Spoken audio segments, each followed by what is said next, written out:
Opa, muito bom dia, tudo bem por aí? Mais um dia que a gente segue aqui na busca, não só da perda de peso, mas de um corpo e de uma mente saudável. Quero refinar hoje o seu conhecimento sobre o açúcar. Eu quero te lembrar algumas coisas muito básicas. É o seguinte, antes de mais nada, o açúcar, de maneira geral, ele bloqueia a queima de gordura. Mas é só o doce do açúcar? Não, tudo aquilo que se transforma em açúcar no nosso corpo. Por quê?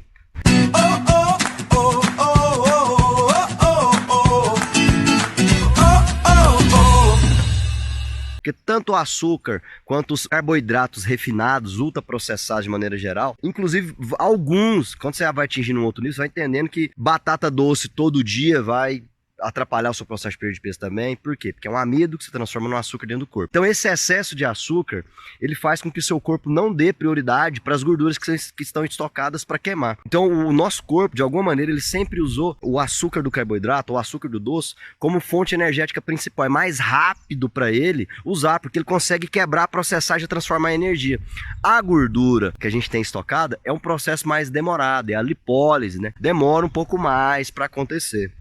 E ó, por isso que aqueles lances de fazer massagem para criolipólise, lá não adianta, vou te falar a verdade, que lá é um outro processo que acontece no seu corpo. Mas aquilo lá não quebra a gordura literalmente, que não tem como você quebrar a gordura e usar aquilo lá.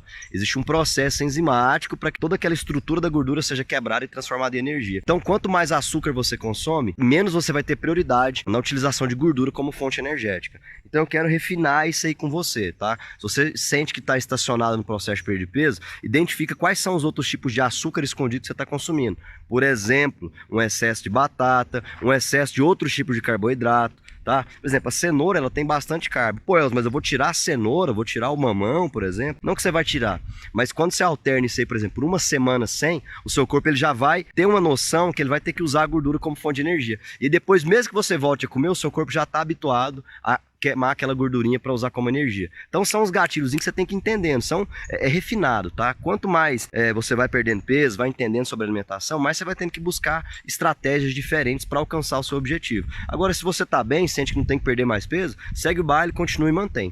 Eu busquei reduzir a quantidade de açúcar que eu consumo, tá? Semanalmente, então não consigo passar de 2 vezes por semana, que senão atrapalha mesmo meu corpo, a minha performance muda e tal. Então cada um vai no seu processo, tá? Não tem certo e errado não. Tem o caminho ideal, que é reduzir açúcar de maneira geral, que ele é tóxico pro nosso corpo, tá bom? Beijo no seu coração e mais um dia que a gente tá junto. Valeu!